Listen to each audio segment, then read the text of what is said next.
Lecture de la lettre de saint Paul apôtre aux Romains. Frères, vous n'êtes pas sous l'emprise de la chair, mais sous celle de l'Esprit, puisque l'Esprit de Dieu habite en vous. Celui qui n'a pas l'Esprit du Christ ne lui appartient pas.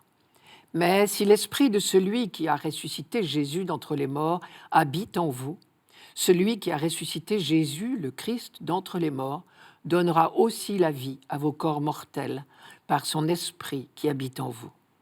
Ainsi donc, frères, nous avons une dette, mais elle n'est pas envers la chair, pour devoir vivre selon la chair. Car si vous vivez selon la chair, vous allez mourir. Mais si par l'Esprit, vous tuez les agissements de l'homme pécheur, vous vivrez. La grosse difficulté de ce texte est dans le mot « chair ». Chez saint Paul, il n'a pas le même sens que dans notre français courant. Nous sommes tentés d'opposer deux composantes de l'être humain que nous appelons le corps et l'âme, et nous risquons donc de faire un épouvantable contresens.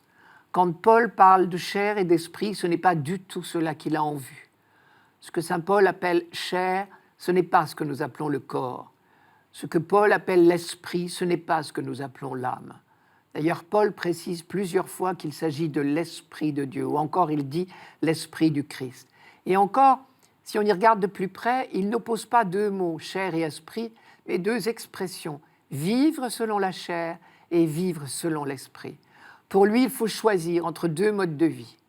Pour le dire autrement, il faut choisir nos maîtres, ou notre ligne de conduite, si vous préférez. Vivre selon la chair, pour saint Paul, c'est vivre sans Dieu, vivre de nos seules forces, enfermés dans les limites de l'intelligence et des forces humaines. Évidemment, cela ne va pas loin. Ou plutôt, si, cela peut aller très loin, mais dans le mauvais sens.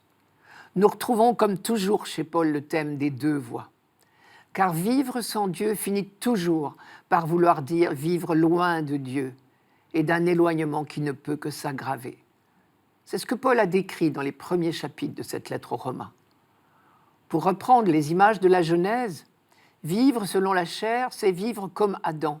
Il veut devenir comme Dieu, mais sans l'aide de Dieu. Il se trompe.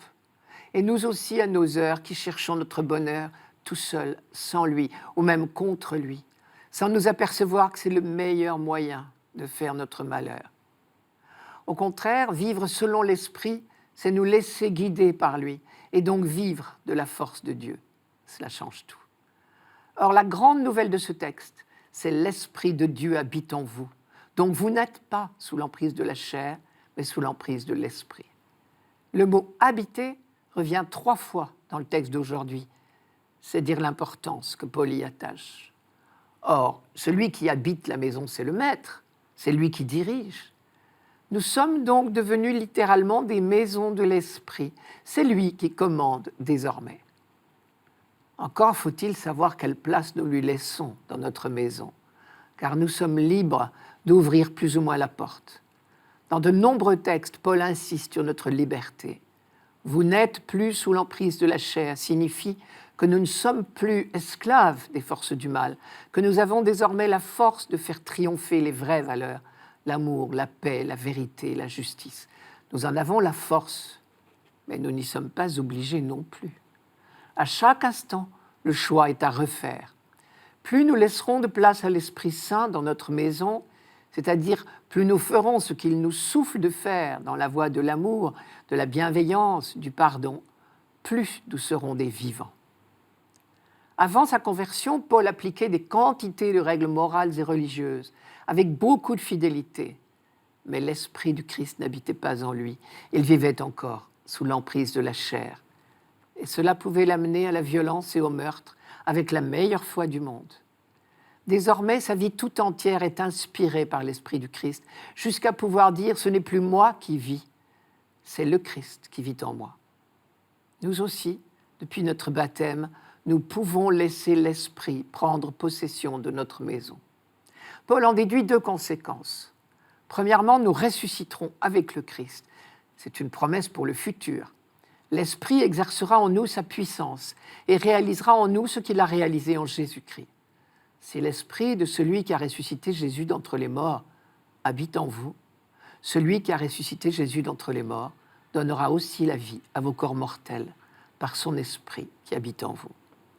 Deuxièmement, dès maintenant, notre vie est transformée, comme l'a été celle de Paul, car désormais nous sommes sous l'emprise de l'esprit. Paul parle souvent de cette nouvelle vie spirituelle qui est la nôtre depuis notre baptême. Tout en demeurant encore dans notre corps mortel, nous pouvons déjà vivre de l'esprit du Christ. Et c'est ce que saint Jean appelle la vie éternelle. Concrètement, on voit bien ce que cela veut dire. Il suffit de remplacer le mot « esprit » par le mot « amour ». Vivre selon l'esprit, c'est se laisser souffler par lui des paroles et des gestes d'amour. Paul, en cela, est bien l'héritier de toute la tradition des prophètes. Tous affirment que notre relation à Dieu se vérifie dans la qualité de notre relation aux autres.